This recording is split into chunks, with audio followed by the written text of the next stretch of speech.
Damon, welcome back to the show. Thank you, man. It's my pleasure to be here. Yeah, dude, pumped to see you. Yeah. We're not recording at your house this time. I know. But that was a cool setup. We're both wearing pants. Yeah.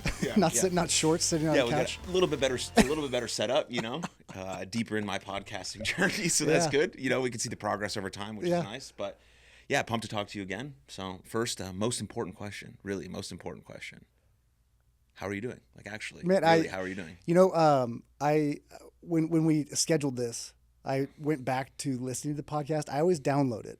And if I see something that catches my attention, I found out a long time ago, I was listening to way too many podcasts and not taking enough action.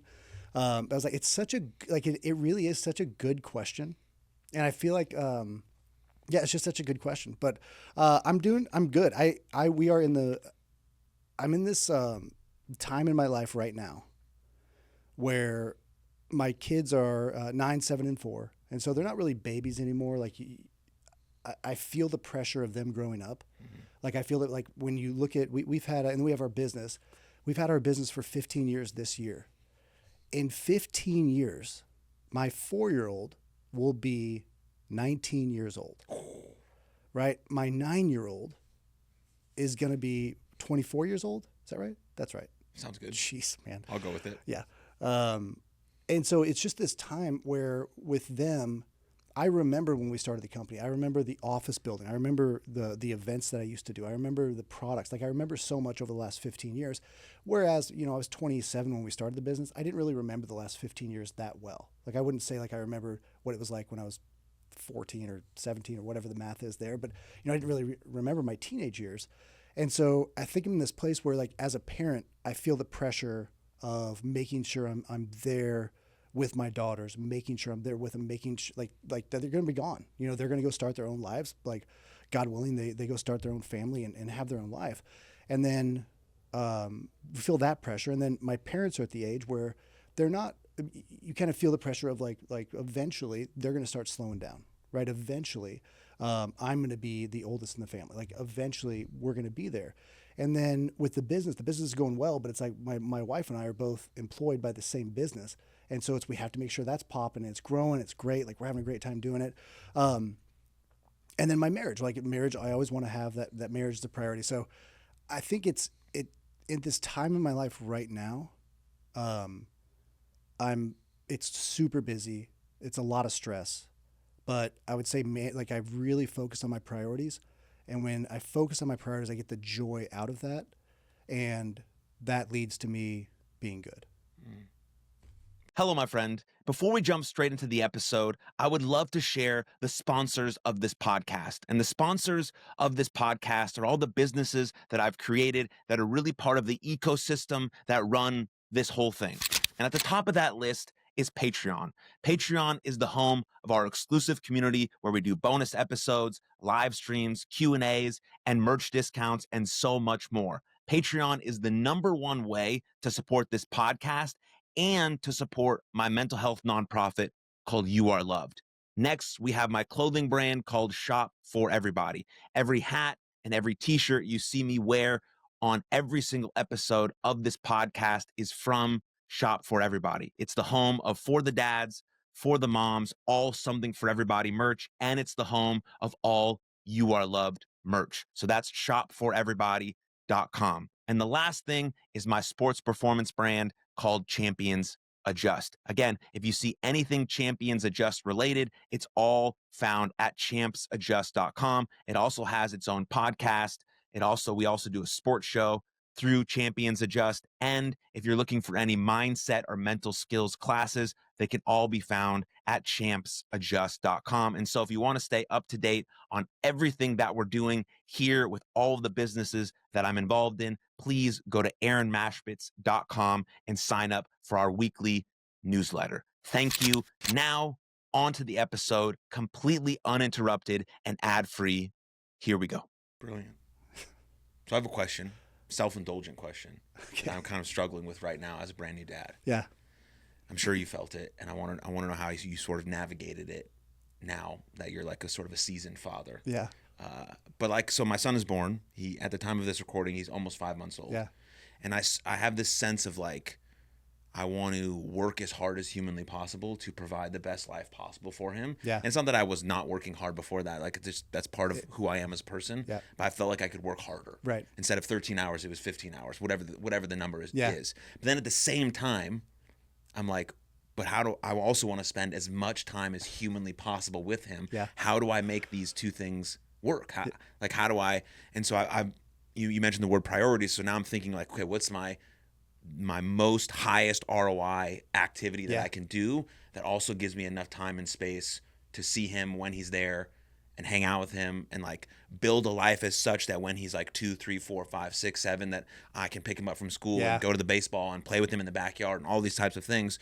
So what am I sacrificing now potentially to have for the future, or should I not even sacrifice now because I'm never going to get this time back? That time back. So it's like it's very, very, very hard. And I feel like most people, when you have a newborn, only talk about the struggles of the mom. Yeah. Because she's in postpartum, she delivered a baby, her hormones are going crazy. A lot of moms breastfeed, and they're doing a lot of the work. And I get all that. That's fucking great. My wife's a superhero. But I think less people talk about the struggles of being a dad. Yeah. And like, because we're supposed to have it figured out. We're supposed to be these like stoic creatures who just like handle stuff. Yeah. And most of the time we do. Like, that's what we do. Like, from the dudes that I know in my life who are dads, they just take care of their shit. Yeah. But there is this internal sense of like, I'm not doing enough. I need to do more. I need to spend more time with him. What does my wife need? What do I need? How do I make more money? Holy fuck, what the hell is going on? Am I going to do it? Am I going to be okay? Yeah. You know? So like, I don't know. There's no question there, but like, have you had that feeling, that sense or whatever? There's no question, but it's all a question. Yes. Just yes. I think every new parent feels that way. You're like, this is the most incredible experience. And you hear that over and over we might even talked about that. Because I remember when you told me that you guys were going to have a baby, and I can't, like, I try not to say it. Like, I try not to say the words of, you don't understand what it's like. Like, but you can't. Like, and you know, if somebody has a dog and that's great, you love the dog. Like, that's great that you love your dog, right? But if that dog looked at my daughter the wrong way, I would step in between. If that dog took another step, I would rip that dog's throat out.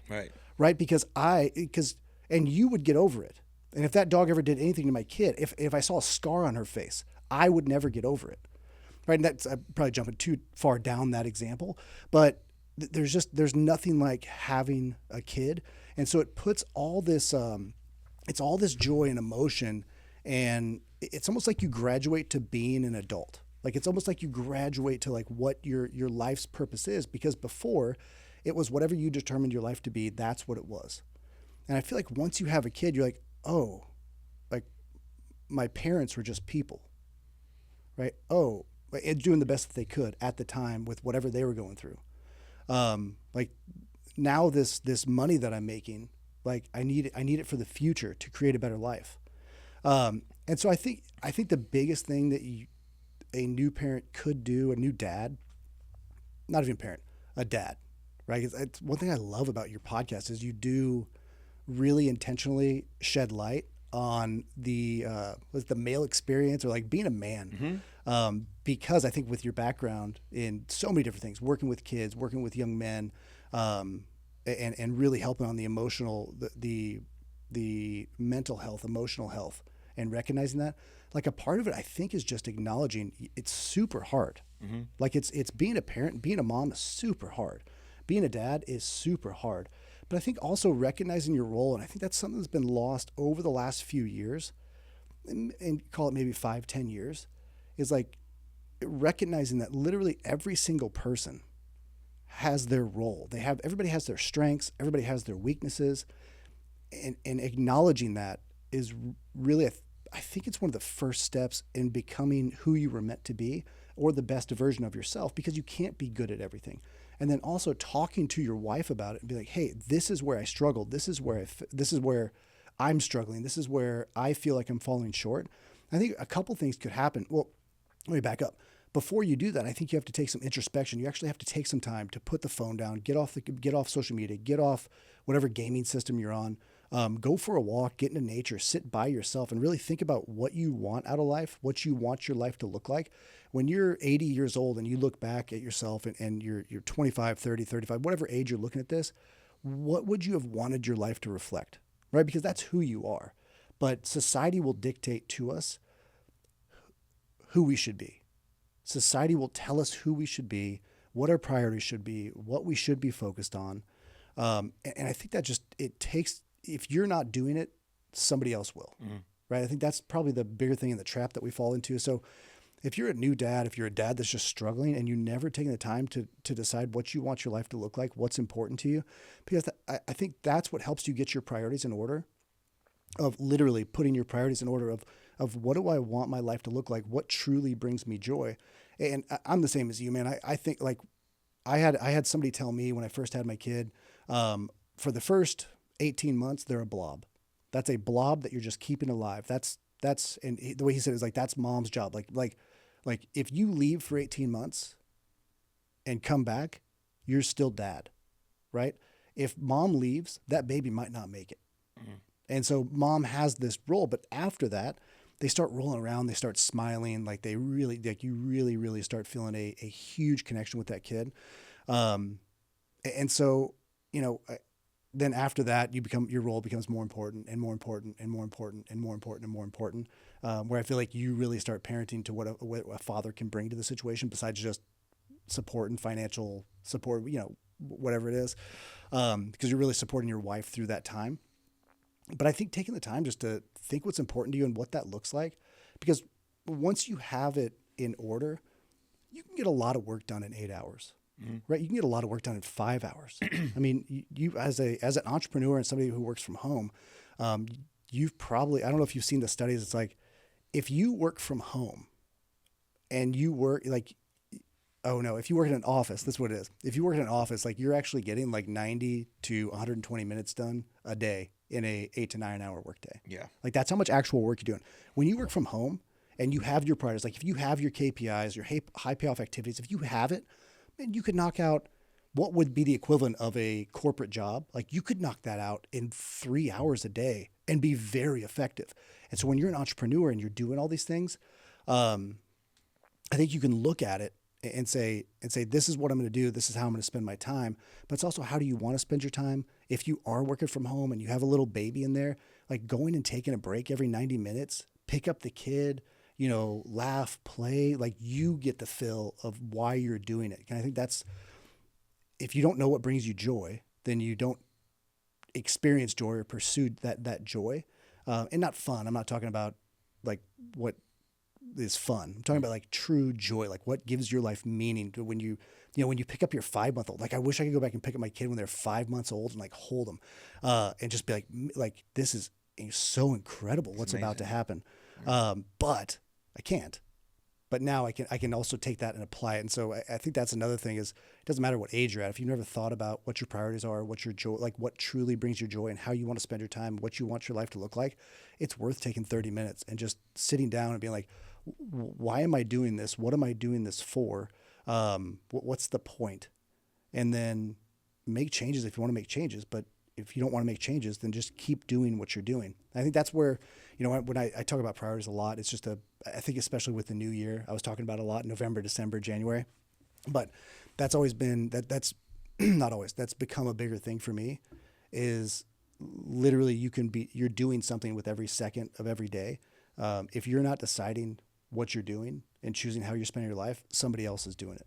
Whether it's advertising or marketing or just negative influences or positive influences. But I want to be in charge of my time. But yeah, man, as a dad, it's it is. I really feel like the dad is the either quarterback or coach of the family.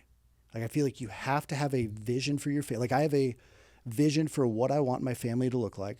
I have every year I sit down and it's this is the first year that I've done it for individuals, but every year I sit down and say, this is what I want my family to look like. This is what I want my life to look like. Me and my wife meet on it and I share my vision for the family. She shares her vision for the family. I share my vision of what I want my life to look like. She shares her vision of what she wants her life to look like. We're both in there, so that's good. But we compare that and we'll like adjust it and be like, that's a really good thing. Like I would love to support you in doing that. Maybe I can make some changes here and I don't really want this that much more than you want that. And that would lead to something that I want more. So You can make those adjustments, but then this year is the first time I did it for each kid. To where I was like, what do I really like? What do I want their life to reflect? With my influence as a parent. Yeah. Right? Not they're going to decide that, but how do I want to set them up when they're 18, 19 years old and they're leaving my house? Like, what do I want to have imparted to them as they go out into the world? Brilliant. Yeah. I mean, I have a lot to think about on that as well. And at 5 months old, man, it's It's interesting, right? Because like a lot of my friends said like, well, there's just not much you can do when they're that young and yada, yada, yada. And in my mind, I was like, I feel like there's a ton that I could do. Yeah. So I'm not going to just pass off the responsibility to my wife because, my son was bottle fed. My wife was pumping. So in the middle of the night, all night, I would be feeding him every 2 hours. And so there's an instant bond that you create when you're feeding someone, even though they don't really know that who I am yet. Just like this bearded guy who holds him and like says weird shit to him. And wants to talk about professional wrestling while he's trying to fucking feed the bottle. And like, we're going to go to all these shows and whatever. Wait till you get your own mullet. Yeah, exactly. Dude, his hair was hilarious at the beginning. He just had one patch of hair back here. That's it. Just natural. It was like, dude, you're my son. That's it. And he has massive ears and a little head. I'm like, I'm so sorry that you're going to get bullied for those ears, buddy. We'll get through it, though. He already weighs 40 pounds. Yeah. He's so small. Tiny. But anyways, and so now that he's like 5 months old and he smiles and he recognizes people and stuff, me and him have like a really, really sharp bond. Sometimes my wife can't soothe him when he's crying or put him to bed and she passes him off to me. It's like, I don't know how many fathers have that kind of experience. But I don't want to miss that. Hopefully all of them. Hopefully all of them. But some of the stories I heard from people are like, nah, my wife took care of it. It's like, you're just like a supporter, caster role. I'm like, no, I'm the fucking dad. Yeah. I'm not like, I'll support my wife, of course. Yeah. But we were trying to carry the load together. Yeah. So it's like. I don't babysit. Yeah. I watch my kids. Like, I'm not babysitting my son. We're hanging out. Yeah. And I didn't stop working really at all either. Yeah. So like, I was getting 4 or 5 hours of sleep. Yeah. Throughout the day and then still trying to work 10 hours. It's like, there's a certain trait to becoming a parent that it's like my wife and I we tried to never complain about being tired. Yeah. Because we chose this. And like, that's something that's really important to me. And that's something I've tried to instill in my wife. It's like, if we are choosing actively to be parents, we chose to have sex and have a baby. And we knew the fucking downside. Yeah. There's so much upside. There's a little downside. You lose a little bit of sleep. And it's like a weird thing that people tell you before you have a baby. They're like, hey, make sure you catch up on your sleep. Sleep when the baby sleeps. I don't understand. Like, am I supposed to sleep for 48 hours straight and that stacks up for the next week? Like, stop being retarded. That's a stupid thing to fucking say. I don't understand. But anyways, it's like, so like we didn't complain about being tired. Which like, this is what we have to do. We have to wake up and feed our kid and do this. And we get 2 hours of sleep. It is what it is. Yeah. Like, fine. And so that helped us also manage the fact that this is what we wanted to do. Yeah. We're taking on this responsibility in the best and fullest way possible. Now, of course, at certain times we did like say like, oh my God, I'm a bit tired, whatever. But like for the majority of the time, we weren't doing that. Yeah. And that's just like thinking about, the priorities and the values that we want to instill in our kid. Because if I'm a dad and I don't know the values I have within myself, then I have no idea what values I want to pass on to my son. Yeah. And so then, as you're saying, life is going to dictate where he goes, right? People think that if they make no decision, that's still nothing's going to happen. Well, there's the consequences of inaction and action. Yeah. And so the consequences, I'd say, of inaction are probably worse than the consequences of action. Agreed. Because if you take a risk and something and doesn't go your way, great, you learn, experience, you move on. If you don't do anything, well, that regret lingers forever and then it eats you up. And then like when you're 80, you're like, fuck, I should have done that thing. Yeah. So there's a lot. I think evaluating after you win, after you lose, like evaluating what decisions led you to that point, but then also sharing those with your kid, like sharing that, reevaluating what's important to you, reevaluating every year. What do you really want your son to learn? Like when he's 18, what do you want him to think about you? How do you want him to think about you? What did he learn from you? Because guaranteed, I mean, you say 5 months old, he's 5 months old right now. Like how much have you learned in the past 5 years? Right? How much are you going to learn by the time he's almost 6? Right? In the next 5 years, you're going to learn so much. You're going to change your understanding of the world and how you communicate those lessons to him and what's important. And what you thought was important when he was 5 months is not important when he's 6 years old. And how are you adjusting to that? Like, I think it is important that reflection was intentional reflection of really evaluating the experiences that you've had, and then what lessons do you want to pass on to them, right? Like what have you changed? Because if you don't make a decision, right, then nothing's changed, and you're not doing anything at all. So yeah, man, I couldn't agree more. And I think doing that reflection and being like, okay, what is like I've changed, so I can communicate that, and then you're setting a good example to him. Like he's going to go out there and make mistakes. He's going to grow. He's going to win. He's going to fail. Like, how do you respond to that? Is it when you lose, do you just not change anything?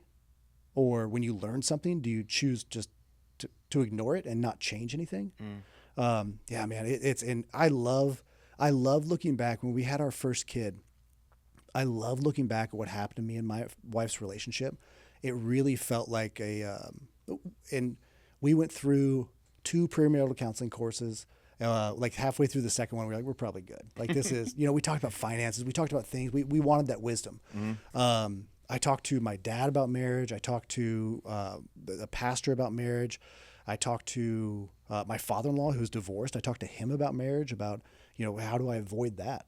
And we were prepared. We went through 2, they're not Lamaze classes anymore, but where you get ready to have the baby, like pre-birth classes. We signed up for 2 of those. We're halfway through the second one. We're like, it's the same thing, right? But so my point is, we've always over prepared. Like I felt like we've intentionally tried to communicate with each other. We've tried to build our relationship, but something happens when you're in the trenches of like, you both created it, like it's yours. And it felt like I was back on a sports team of like, you're doing something very hard together. And even when you get frustrated, like you get frustrated, you're gonna get tired, you're gonna fail.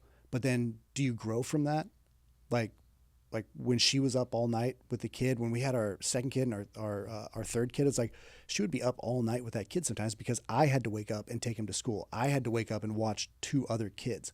And then of course I'd be like, hey, just come wake me up. Like I can operate off 3-4 hours of sleep. Right. Like I'm fine. We'll be all right. Yeah. But I do love that first few months. I look back and I don't really remember when we got married. We were so busy. We had launched the company and we were just so busy. I don't remember going through those times because I think we were going through it as new entrepreneurs working together and then building a business and then being married.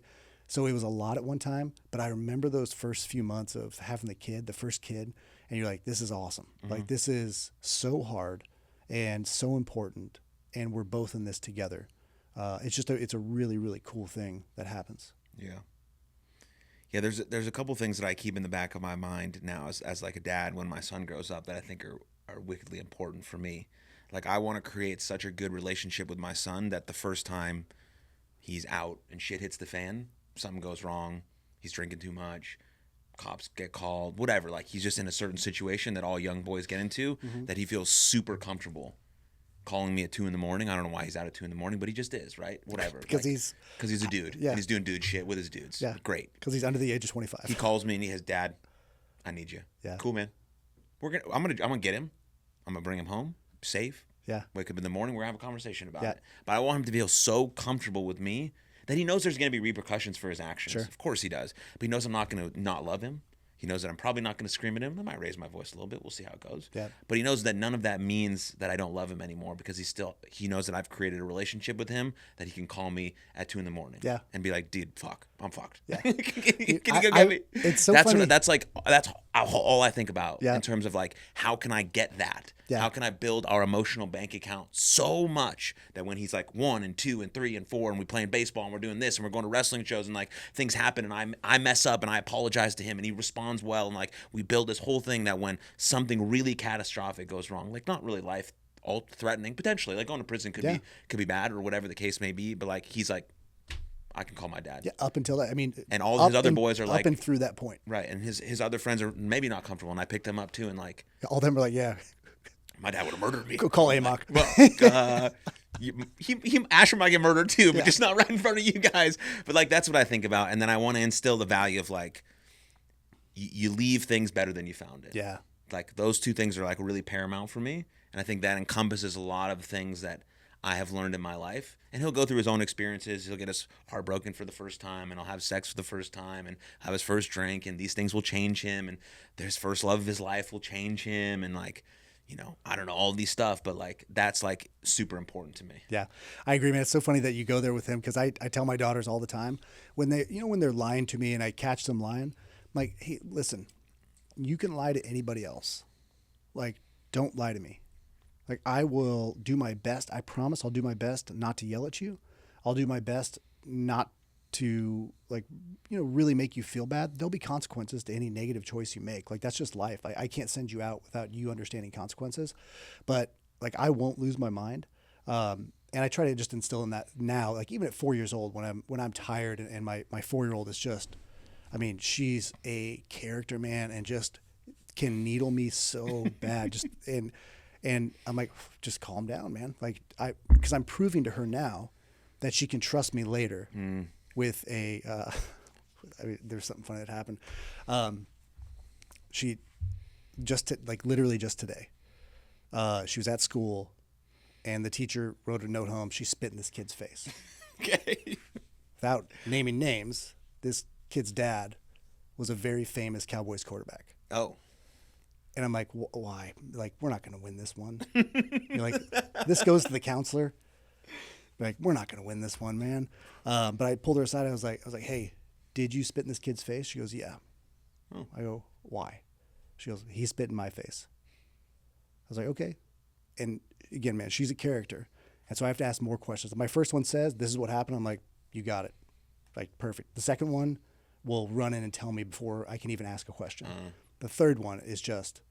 So interesting how different. It really is, man. It really is. But anyways, keep going. She, anyway, so I looked in the face. I was like, where'd he spit? She goes, right here.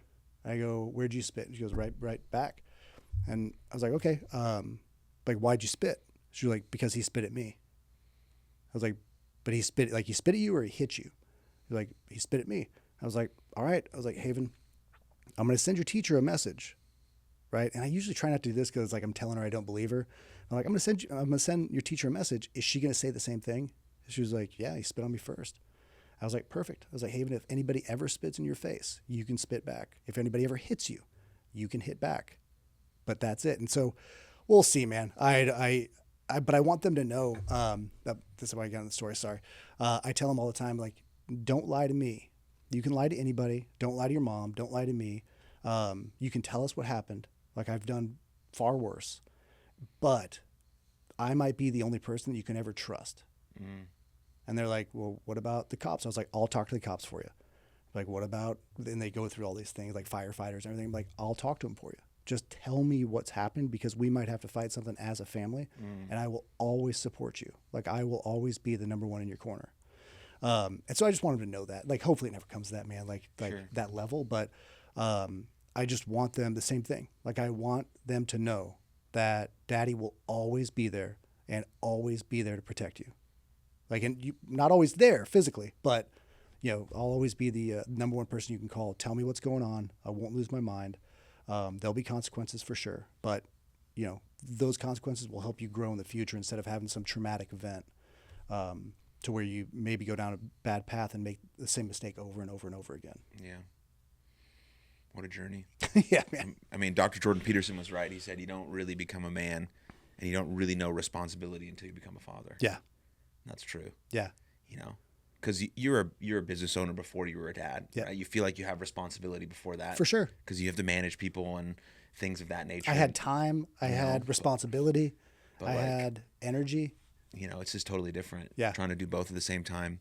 And you use that word pressure at the beginning, which is an interesting word. Mm-hmm. Do you view pressure as like a negative, a positive, somewhere in between, somewhere you thrive in? Like, how do you think about that word? I thrive in pressure. I personally thrive in pressure. I want, I like it, man. I like the saying that pressure is a privilege. It is, if you have a business, if you have employees that rely on you for their check, if you have people that rely on you, it's because you've done something right. You've created something, and there's a reason for that.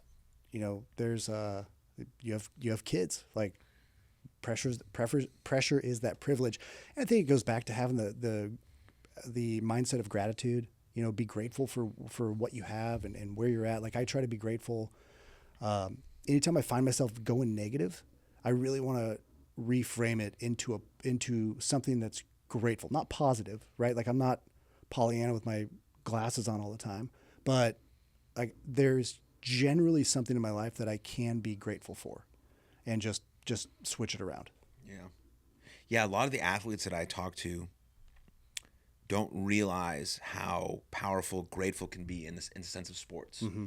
Right? Because sports are such like a outcome focused driven type thing. Yeah. And then athletes obviously start playing their best when they stop thinking about the outcome and they let go of the results and like, but what the fuck? It's about results. Of course it's about results. Everything in life is about results. Yeah. You get the sale, you get the job, you get the touchdown. It's like, of course it's about results. Yeah. Right. But if we focus less on that and think about this word of like opportunity, or this is a challenge that I really love, or I'm actually grateful to be able to play this. And athletes kind of give me that sort of confused face because sometimes they view grateful as sort of this sort of, I don't want to say weak, but like less than like obsessive, sort of driven, sort of hyper deal that they could use as fuel. I'm like, you could use a different fuel. Yeah. Right. Most people are running away from something rather than running towards something. Yeah. And you're going to find that with anybody who's great. Right, they're using something in their past that they don't want. They're running away from it. Yeah. Someone who said they weren't shit, bad childhood, whatever the case may be, and it's great fuel for a little while. Yeah. And then you sort of run out of steam, and you're like, why isn't this like? Why don't I have the same edge as I used to? It's like, well, you can sort of switch the fuel you have to like, oh, this is really fucking cool. Yeah. That I get to like come to at bat in the ninth inning with the runner on second base, a chance to win the game. Yeah. I'm grateful for that opportunity. Is there a guarantee that I get the hit every time? Absolutely not. But you're obviously in the moment there saying, wow, this is really cool that I get to wipe the poop off my son's ball sack at 2 a.m. It's like, all right, dude, like, is this awesome? I don't know. But am I grateful for it? Yes, because he's healthy and he's alive and he's pooping and it's kind of funny to move his balls around and I'm gonna make fun of him about it when he's 9 years old and be like, dude, I can do whatever I want to you, mate. I cleaned your ball sack off. Yeah. You know what I mean? But that's like, that's the idea of gratitude. I think people think it's sort of a, I don't know, kind of a lame thing, especially when you're hyper-focused, obsessive type of person who wants to be great, which is like the majority of people that I talk to and work with. And I'm sure that's how you want some of your sales employees to be. Yeah. And so if we say like, oh, I'm actually, this is like really, really cool to get this opportunity. Yeah. So then I think with the gratitude, you also view that pressure as a privilege as well. It helps you. I think gratitude helps take you out of the situation that you're in. Like if you are in the ninth inning and you're like, oh, fuck. Well, the good news is you've struck out every other time today and you are still a 300 batter. So you should probably get a hit right now because this is the third or fourth time you've been up to bat. Yeah. And so, you're in a really, really good situation. But yeah, and like your son, I mean, like you're cleaning shit off someone's ass. Like it sucks, man. But when you look at it, you'd be like bigger picture, right? It's like, thank God he's healthy. Like, thank God this kid can shit. Like, thank God he can scream. And so I can wake up and then that means I can also sleep because if he's not screaming, then I'm not sleeping because I'm so worried about what's going on in there. Right. I think it helps you to stand up, take a step back and be like, this is the bigger picture. This is the world. And this is what I've created. This is what I'm grateful for.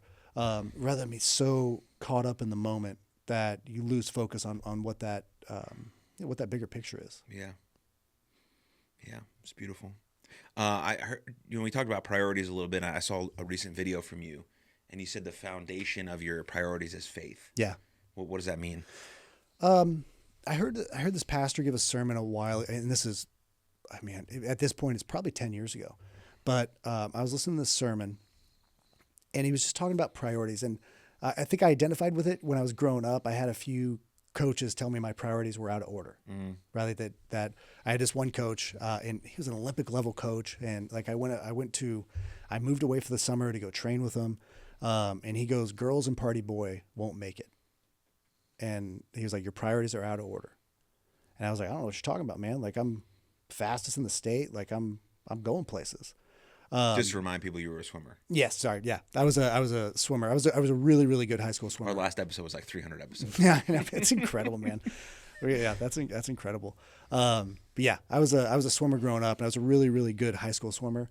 And then I went to college to swim, but I was definitely at the bottom level of my swim team. So, but I think that when I heard this sermon, the guy was talking about priorities and how if you don't identify your priorities, somebody else will identify your priorities. And I'm really mixing a lot of language here, so I apologize if like a lot of the stuff I've said, I've taken it from different places. I put it through my own experience. And now I have it as my own words. And I've said it so many times that like, once you say something 3 or 4 times, you stop giving credit to, I don't even know the pastor's name. It's all right. This is a podcast. All we do is steal information here. I'm just going to pass this off of my own.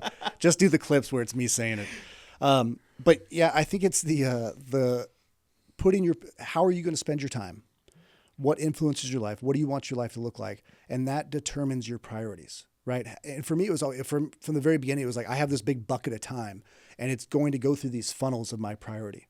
And the number one priority for me is my faith, because I was just thinking about this the other day. My faith is what fills me up.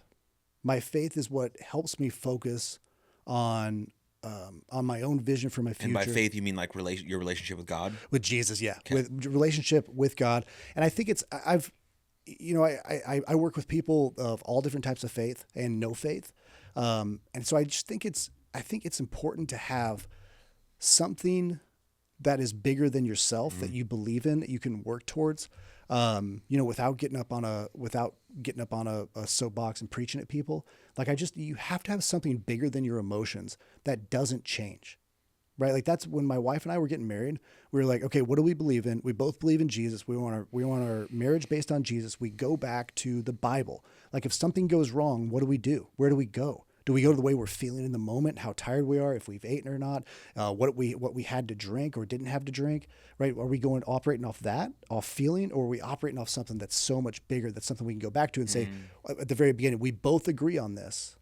And then that's what we're basing everything off of.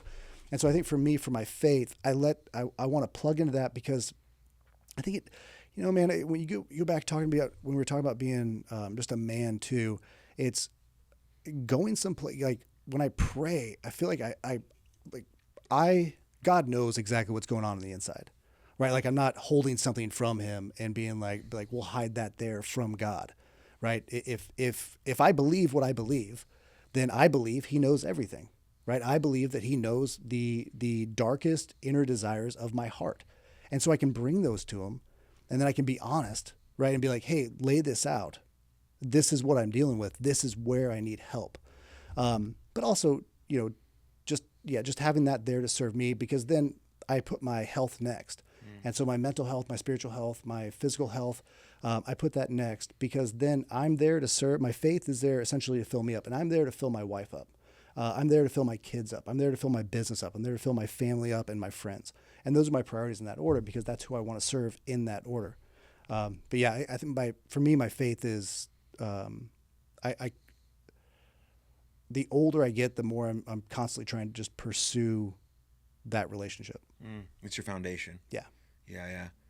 Yeah. I think of it as like building a really big, tall, huge, massive building. Yeah. What's the first thing they do? Yeah. Right. They dig underground. Strong foundation. Right. So if you don't have that, you're going to blow with the wind, and everything's going to blow you in certain different directions, and whatever the case may be. And so you have to have an anchor. Yeah.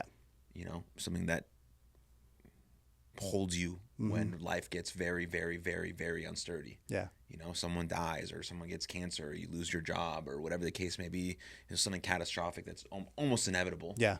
Right. Or one of your kids comes home crying because they got bullied for the first time. Like, that shit sucks. Yeah. How do you deal with it? Okay, wow, I have a foundation, I have an anchor, to be able to deal with that. There's this guy that I had on my show recently. His name is Michael Chernow. He's pretty popular on Instagram, but he gets a lot of heat on Instagram because he tells everyone that he puts himself and his routine and his faith before his wife and kids. Oh, really? And people are like, well, that's so selfish. And then when he explained it to me on the podcast, it's essentially the same thing you just said. Yeah. He's like, well, if I do all of these things, my morning routine, he's also a recovering alcoholic. So he has to do all these things to make sure he stays sober and all that. He's like, when I do all of these things and I have built my foundation and my routine, and I wake up 2 hours before everyone in my house gets up, so I'm not bothering them. Yeah. I'm not impeding on family time. I'm putting fucking gas in the car. Yeah. So that when my kids and my wife wake up, I can give full effort, full energy, and full attention to them. And then people are like, Oh, that makes sense. I'm like, yeah, you just got fucking clickbaited on the internet. You saw some guy say, I put myself before my wife and kids, and you're like, rage, rage, rage. I'm like, holy cow, this is like one of the kindest, nicest dudes I've ever met in my life. And so it's also so funny, but like that's true. Like, you know, you wouldn't go on a road trip without putting gas in your car. I don't have time for that. I don't have time to put gas in my car. Can't do that. Go to the bathroom? Nope. Nope. This won't backfire. It's kind of funny, but yeah. So that's, I mean, I felt like, you know, all the great men that I've talked to on this podcast, you know, essentially say the same thing, right, in their own different way, and I think that's really, really powerful, because if we want to uplift men, which I really, really care about young men, like ages 18 to 25, they need role models. Yeah. And there's plenty of quote unquote role models on the internet that they can stumble into that are give them horrible, terrible advice. Yep.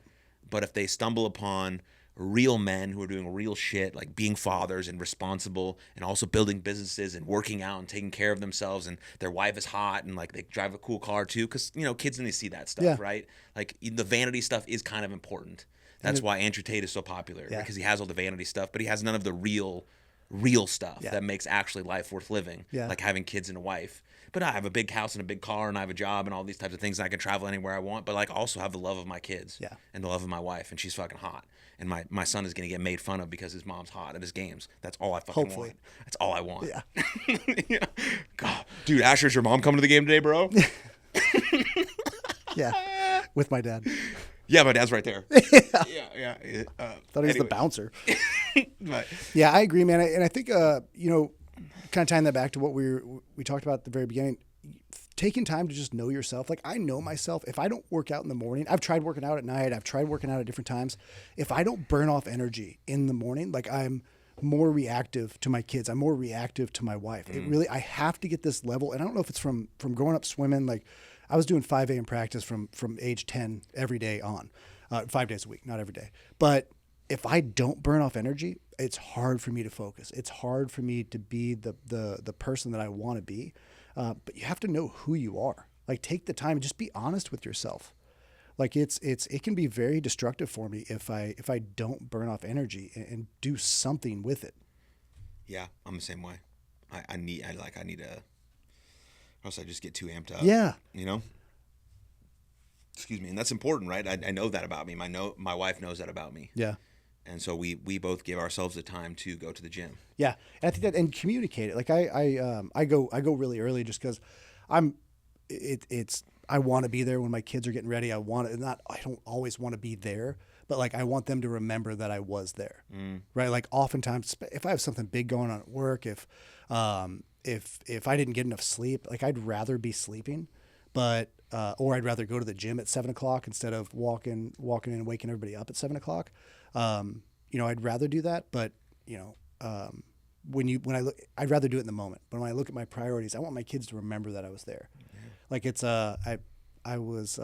we were leaving school one day, and one of my daughters asked me, "Hey, why is Blake's dad not at the party?" Right? It's like a Valentine's Day or something like that. And I was like, "Oh, Blake's dad has an important job. Like, he goes around and he goes to a city for a week at a time, and he's back on the weekends, but he plants churches. And so he's there, he's working with the church staff, and that's his job." And, you know, I think I'm getting through to her. I'm like, this is like, he's got a really good job. He's a pastor. Like, he's doing the work of the Lord. And she just looks at me, she goes, "Silly daddy." She goes, "Daddies don't work." I was like, "What do you think I do all day?" But it's because I'm there, right? It's because they see me there. I mean, they know the difference now. But this is when she was like 4 years old, and I was like, that's not that bad that we have this relationship where I'm around so much. She literally thinks I don't have a job. No, I actually think that's brilliant. Like, Ben Shapiro talked about this when he was raising his kids. Yeah, he was like, I want my kids to think that I don't work. Yeah, because I'm there when they go to school, and I'm there when they get home. Yeah, they don't know what I do the 8 hours in between. They don't care. Yeah. They just know that I'm there in the morning, and I'm there to pick them up from school. And I think that's amazing. Yeah, it is. Like, that's the way I want to try and, you know, build my life. Like, my kid goes to school at 8, he comes home at 3. Cool, I got all that time in between to work. Yeah. And then I can take him to practice, the games, we can go get some fucking whatever. Like, whatever it is. We're going to jiu-jitsu, sweet. You know, I'm going to watch him roll around. Yeah. And then I'm going to beat him up at the house. whatever. Like, Help let them know who the champ is. Then we're going to watch some Monday Night Raw at 7 p.m. Then we're going to go to bed too late because it's Monday night and the show doesn't end until 9:45. My wife's going to be pissed. It's going to be awesome. That's what we do. And then he's going to be like wired to like 11 a.m. Yeah. And it's like, well, shit, this is it. This is what we do. Let's practice some moves. But that's what that's a vibe. But I'm also like, I'm too thinking of like what we are about to do and what's about to come next.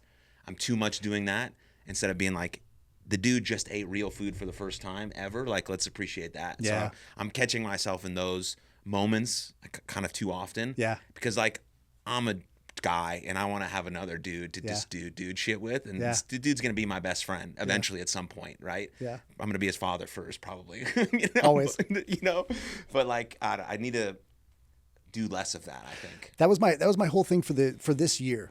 Because I feel like the past 2 years, I put the same game plan together, had the same goals. I was like, all right, we're going to get the company to this spot, and then I'll have enough time. Then I'll have enough time to hang out with the girls more. Then I'll have enough time to do these things that I want to do. I'm never going to hit that point. Mm-hmm. Because if I hit that point, and I know that about myself, like people talk about retirement, or I've talked to my financial guys, like, when do you want to retire? I was like, man, I'm never going to retire. Like, I will always have something to do, because if I don't have something to do, then I'll go crazy.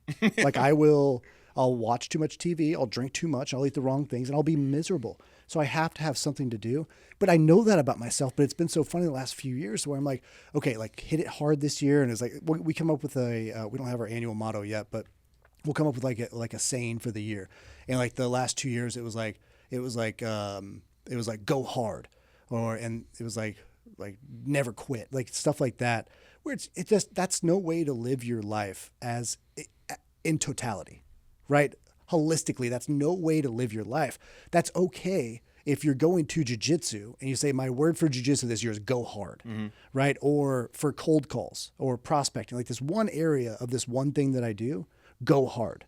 But it can't be holistic. Like that's, you can't live your life in silos. You have to live it holistically. Everything works together, because when I go hard with business, I realize I'm missing these little moments with my daughters that I don't want to miss. And those are the things that they remember, like these little key moments. Like they remember if I'm there to tuck them in. Like if I'm there to tuck them in 3 out of 5 nights, they remember that, right? In their head, Dad tucked me in all the time, right? And so I think you want to do the majority of those. But the funny thing is that when I realize it's like I'm going hard and I'm missing these moments. And so intentionally this year, it's almost like slowing down and really focusing on joy within work, joy within building a business, joy within working with the people I get to work with. But also, like, I just did something really simple to where I put my 2 older daughters, I don't go with the 4-year-old yet, but once a week I'll bring them lunch. And that's like, we just have 30 minutes. And I could do that, man. Like I have flexible schedule. Like all I have to do is, but if I block it off, nobody can schedule anything. I can't schedule anything. But it's just an example. I think you're right. It's don't miss these moments, because I feel like I missed my first daughter. I missed so much of her, the stages that you're at now, that I missed so much because I was on the road. Really, it was like 4 or 5 days a week. Yeah. I mean, it was a lot. And I look back and I wish I would have been there. I got to experience it, especially with the third one during COVID. Like we just couldn't travel at all. So I got to experience all of it. And I look back with a little bit of regret, but I think any amount of regret is fueling the being in the moment now. Yeah. But I think it is something that's so easy to do. Yeah. Yeah. There's so many different seasons of your life. Yeah. Like we're a bit older now. And so, they're a little bit older than me. So you're slowing down a little bit more than I am right now. But like, if you're a 22-year-old guy, go hard as a great man. Go as hard as you can. Right. Work as long as you can, as hard as you can. Within your priorities, if you're a partier, try to only keep it to like 3 days, 2 or 3 days a week. I'm talking about, don't go harder in your partying. Yeah. That's the way I took go hard in my early 20s was well, I go drank, hard in every direction. Yeah, well, I don't think I should talk about my lifestyle as a traveling professional wrestler with $0 who's eating lunch at strip clubs when he got into town and then going to shows. But anyways. The best buffet. Yeah. No, but like if you like there I think that's what I'm trying to realize. There's always going to be different seasons of my life. Now when I hit 40 in 7 years, and hopefully I have a second kid, hopefully, God willing, and they're both a little bit older, Yeah. then I think in my business will be in the spot that it's in, and hopefully this sort of the podcast is basically just taking care of itself. Yeah. And the only thing I have to do is sit down and record. Yeah. When I'm getting to that stage, I have a couple of people helping me out now and some employees and things of that nature. And we just hit 1 million downloads. So like in 7 years, hopefully we're at like 1 billion, something like that. And so it'll be much easier. Like, and more people will say like I'm sure they tell you, oh, that must be nice, that you have that. That's really been in the back of my brain. I just can't stand that phrasing. Because you're giving power away. Yeah. Like, why can't you have something great? You can. You certainly can have something great. Yeah. But like, are you willing to start from zero? Yeah. Are you willing to invest money into something that literally no one's going to give a fuck about for so long? For so long. Like, whatever business, it doesn't have to be a podcast. No. But like the amount of people that I know that want to start a podcast and they do 15 episodes and they're like, man, this is hard. I'm like, yeah. Nobody fucking gives a shit, dude. There's 4 million shows. And now Netflix is hosting podcasts and paying podcasters $60 million. So you think your little independent show is going to be worth a damn? It definitely can be. Yeah. Certainly can be. If you push through though, that's the thing is like all the entrepreneur stuff is so influential, right? It's so popular, but and the hard part is you can't go back and look at what it was really like for these people in the first like 2, 3, 4, 5 years. Like, are you willing to give something 5 years of your life, of time and effort and energy? And not even that, but with the people that love you the most saying, maybe you shouldn't be doing this, right? Maybe this is a mistake. Are you sure about this? Yeah. Right. People, and not telling you it's a bad idea outright, but you feel it, right? I'm sure you had it with the podcast. Like it's anything, like professional wrestler, like anything that you, like anything you've done as an entrepreneur. I think anything anybody does as an entrepreneur, it's just it's outrageous until you prove it. And then everybody's like, I knew you could do it. Like I'm so proud of you. That must be nice that you're so successful now. That you can just kind of do whatever you want. Right. You get to hang out with your kids and have a nanny, and it's like, it is nice. I agree. It actually is very nice. It's really nice. It's also incredibly stressful. So it's also like, I also have grown in stress management. I know how to actually deal with it now. Right. We got to wrap this up here soon, but I'm going to say this, that I was like feeling a little, like every normal person, I was like feeling a little, oh my God, what the fuck? Will this ever work out? Yada, yada, yada. Even though it's like, I can easily see my progress. Yeah. Like, so I went back into Pat McAfee's YouTube channel. Oh yeah. And he posted like one of his first sort of sports shows 8 years ago. And the setup and the camera angles is horrible. Yeah. I saw a Joe Rogan episode that he's like the first ever one he did with Sam Harris like 12 years ago. It's like the whole thing is shot atrocious. Yeah. It's like, that's a while ago. The technology wasn't as good. But my point being is like, if you start to look back at those people where they started and they were just like, I'm just going to keep doing it. Yeah. Pat McAfee was like, I'm just going to keep doing it. Now he's like the biggest sports media guy on the planet. Yeah. Super cool. And that's what you could do as well. Yep. Like, I think anyone has the ability to do that. Again, it doesn't have to be in podcasting. I think social media plays off being an entrepreneur a little bit too sexy. Yeah. I think it's important to have conversations about how hard things are. Yeah. And that's really important. And if you're willing to go through those trenches of how hard being a dad is and being a parent is and how hard being an entrepreneur is or how hard being anything great in this world. Everything's hard, right? Being broke is hard, right? It chews your heart. Like having a business is hard. Going to work for somebody else is hard. Like everything you do, anything, not even, I used to use the saying, anything worth doing is hard, but that's not even true. Life is hard. Like if you don't have gratitude, if you don't have some perspective on what the definition of hard is, like just raise your level of definition of hard, and then everything's not hard. Because it's probably hard. Like starting a business is hard. Like having a kid with cancer has got to be hard, right? That's actual hard stuff. Going through a divorce, it's got to be hard. Like that's actual hard stuff. Fighting cancer yourself, fighting disease, like that's actual hard stuff. And I think we just we lose a perspective. We get in our emotions so fast that you're like, oh, that's hard. That must be nice. That's hard. Like, yeah, everything's fucking hard if you think everything's fucking hard. Yeah. But if you have some perspective and a long-term vision and have something that you want to do, that's when it becomes a joyous opportunity that you can look back and say, you know what, like build a podcast is fucking very, very, very hard. But, I like talking to people. Like I like building this. I like seeing these little progressions. I like doing hard things. I can do hard things. I think it gives you some perspective that you can go do, like, you can just do shit. Like I had the big breakthrough last year, and I've been in the same industry with the same company for 15 years. I've been in sales for like 25 years. You know, I just realized, and I've watched you grow with your podcast. I've had friends that have written books and grown their brands. All of that started with somebody just doing shit. Mm-hmm. Like, you can just go do shit. Especially nowadays. But you can just go do something. I don't know why it was so mind-blowing to me. I was like, wait, that person's been in the industry for 5 years. I've been in for 15. You're telling me they can just go take lessons and tell other people about that and build a brand? Mm-hmm. Like, that's crazy. But I think we get so caught up in our head, our doubts of like, what are people going to think? What am I going to think? Am I going to be able to stick with this? Am I going to be consistent? All of these things that you can just go do shit, and you're going to get better and better and better. Mm-hmm. I think you're a good inspiration for that, man. It's listening to your podcast grow, and the way you listen and interact, and it's just so natural now. You've done a really great job, Aaron. Like, it's really admirable. All the episodes, man. I remember we were talking, it was, and I don't know if it's still the case, but when you were like episode 150, mm-hmm. something like that, if you wanted to be a top 10% podcaster, you had to do 11 episodes, mm-hmm. and that puts you in the top 10%, because most people don't make it to they don't do past 10. They just quit. Yeah. Yeah. Yeah. Now we're in the 0.5%. It's incredible, man. We hit top 18 on Apple Podcasts, which is like insane.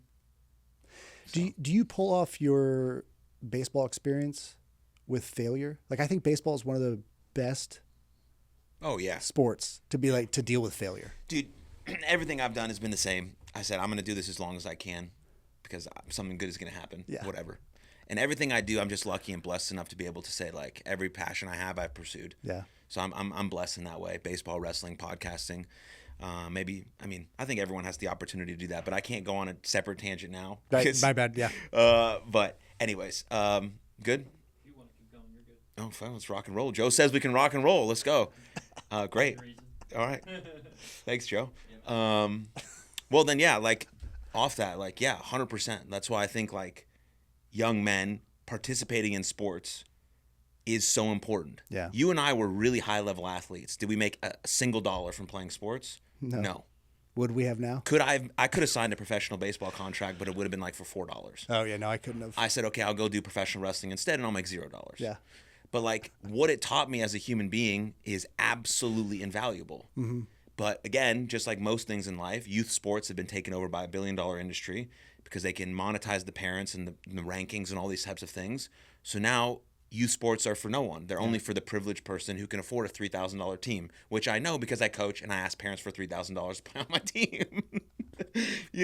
But my point being is, like, that shouldn't be the case because there's so many lessons that can only be learned in the field of play. Yeah. Like, a teacher can conceptualize these lessons, or a podcaster, because all these kids have access to YouTube and all these types of things where they can stumble upon great people talking about great stuff, and they can feel and conceptualize the information. But until they actually experience it, they're not going to know what it means to fall down, for something not to work out, and then be able to get back up and understand when they get back up how good that feels. Yeah. And what that actually means for them as a human being. They're not going to realize that until they do something where they can actually do it. Yeah. And you want to do it in an environment that's very inconsequential. And that's what sports should be. But they become so consequential that everything is on the line all the time. Yeah. If you don't get this hit and you're 9 years old and we don't win this fucking perfect game tournament, you're not playing. You don't get food when you get home. I'm not going to love you anymore. That's not what parents say, but that's how their actions dictate. And that's how this young little human impressionable is like, I just love you and I want to make you happy, is feeling. Mm-hmm. And so we've ruined that idea. Yeah. And so, yeah, of course, I learned how to be a man basically by three things. Obviously from the experience, or like the knowledge of my dad, who's fucking incredible, the gym and sports. Yeah. That's it.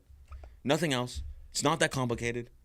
Like, do you ever give people advice? So one thing that I do a lot when I work with a lot of people who don't give themselves enough credit. I catch myself doing it as well. Not giving myself enough credit for things that I have done and recognizing those lessons carry you forward. right? That's something that if you've done something hard before, you can do something hard in the future. Like you have these skill sets, but I think when we're in comparison with each other, like comparison is the thief of joy.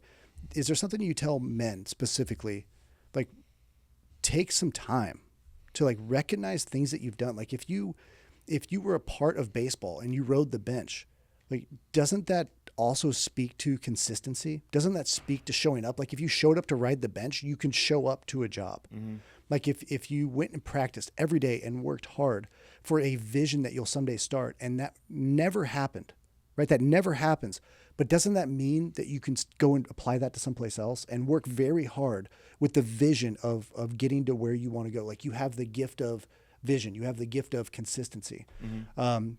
Do you share any lessons like that with maybe young men that you work with? Or do you run into that at all? Do you find that to be the case? I run into that with athletes who have just left their sport, who think that they don't have any skills that apply anywhere else. Yeah, that was me, man. And I'm like, I understand why you think that, because you were hyper-focused and very obsessed about this one thing, and you think these skills only apply to you being a swimmer, a baseball player, whatever the case may be.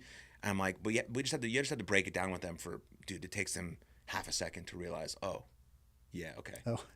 Like, okay, that makes sense. But they need something else to pour themselves into. Yeah. And then over time, because, athletes are very identity-based. Mm-hmm. We identify as the thing that we are, which some good, some bad. There's a mixture of things in there. But once they leave the sport, like we're watching the Olympics right now, I mean, you train for your whole life for a 15-second event, and then it's over. Like, well, what now? What am I supposed to do? So you have to extrapolate the lessons, the identity, the values, the personal philosophy that you learn from that in a very serious and concrete manner, so then you can understand how you can apply that to different domain. I mean, it took Michael Phelps basically his whole adult life to figure that out. Yeah. Right? Depression, drugs, all these things that he didn't get to do when he was I didn't say he didn't get to have depressed. That doesn't make sense. But like drugs and alcohol, he's like wasn't doing that, so he's going to experience that, and he's basically living his childhood as an adult because he didn't have one, because he was hyper focused on being the greatest fucking athlete to ever live. Yeah, probably, arguably, potentially. Yeah. But now he's learned that he can extrapolate those same skills into something that he's really passionate about, and he's learned that. And athletes can learn that. It does take time. And so I think what I tell my younger athletes now along the way is like, anytime you do something that you said you were going to do, you have to recognize it in the moment. Yeah, the small little celebrations are so important. And so I tell them, like, you said you were going to wake up early and study for that test. Great. What do you do? Well, I just that's what I'm supposed to do. Yes, yeah, that is what you're supposed to do. But if you don't reward the behavior, you're never going to repeat it. Mm-hmm. And so what do I tell my athletes? I say, it's so simple. It takes about half a second. Anytime you said you were going to do something and you did it, like your dad told you that you need to talk to your teacher after class because you need some extra work, and you did that, how do you celebrate that? Because that's something you really did not want to do. Right. Didn't want to do, but you respect your dad enough to go and do it, and you said, this is important, and you did it. What do? I say, all you have to say in your head, half a second, that's like me. That's like me. That's awesome. And I tell them to pat themselves on the back and do a fist bump, because I do that because like I like being around a team, and my teammates used to slap me in the tushy, and it's like I don't have that. Sometimes I tell my wife to do it, but whatever. But like that's all you have to do. That's a celebration of the small win in the very moment. James Clear talks about this, like when you want to build a new habit, instant gratification, instant celebration. Well, how do I do that? Do I go get a massage every time I said I did? No, that's like you don't have the money for that. It's $100 every hour. Money or time. But like you can say, fuck, yes, great. Yeah. I woke up early and I went for the walk that I said I was going to go for. Great. That's like me. Boom. Repeat that behavior. I make the example of like all the time. So people who've listened to 470 episodes of this podcast have never heard this before. But like, for example, with my wife, right? If we're going out on a date and she gets like really dressed up, wow, fuck, she looks really good. But I don't say anything because I'm just fucking two in my head. I ignore her. I expect her to dress up, whatever. One time she's going to let it slide. We go out to dinner again. She gets real dressed up again. I don't say anything. Maybe that happens total of 3 times. Yeah. I'm going 15 years down the road in our marriage, and we're going out to dinner, and she looks like a fat slob. I'm like, what the fuck? Why do you let yourself go? I thought we made a commitment to each other. And that's why. Because I never recognized the behavior that I wanted her to repeat. Right. I never said, wow, thank you for going to the gym. Thank you for taking care of yourself for us and our family. Thank you for dressing up tonight. Thank you for going to the store and buying new clothes so you would look, I don't know, whatever the case may be, right? It was just something that I expected to happen. Like, oh my God, I'm a fucking God and she should do this for me. Like, that's a ridiculous thing to do. And it's the same idea with ourselves. Yeah. Like, there should be an expectation that you get up and do the things you're supposed to do, but sometimes we don't feel like that. Right. So when we do it and we kind of force ourselves in that regard, man, that recognition that you did it is going to repeat that behavior. Boom, simply. That's like me. Pat yourself on the back, move on. So that's what I try to tell my athletes. And then if they do that consistently throughout their whole career, and then their career is over, they're going to have sort of a laundry list of things that they didn't want to do, and they get into their first job sort of outside of sports. Say they're like 22 and they played college baseball and they didn't go pro or whatever. Like, okay, you want to do a sales job? You might have to force yourself to do some shit, but like you did it. That's like me. Yeah, you have that skill already sort of dialed in, and so harder said than done, but that's how I think about it. I love it, man. Yeah. All right, last minute thoughts before we wrap up. Oh man. Last minute thoughts. You get the floor. Fucking do shit. Like just go do something. I think, I'm 42. If you're young, listen to this. If you're old, listen to this. Like just go do something. I think you can do anything you want to do, put it in perspective, go identify the first step, put your plan together, but then take the first step, recognize that plan is just there for you to take the first step. Don't worry about step 2, 3, 4, 5. That will really grow, extrapolate. I don't know if that's the right word, but that'll grow over time. When you get to step 2, you're going to realize what you thought was step 3 is actually step 25. And so then you'll go to step 3 and 4 and 5 and 6.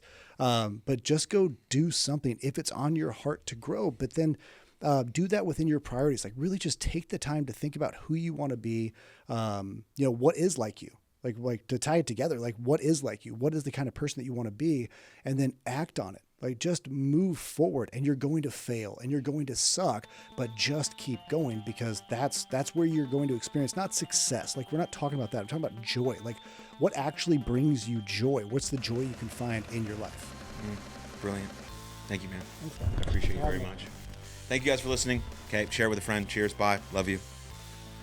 Thank you very much for tuning into that episode. And if you enjoyed it, click right here for another full-length episode of the podcast. And please don't forget to subscribe. But most importantly, above all else, please take good care of yourselves and others. And I'll see you next time. Lots of love.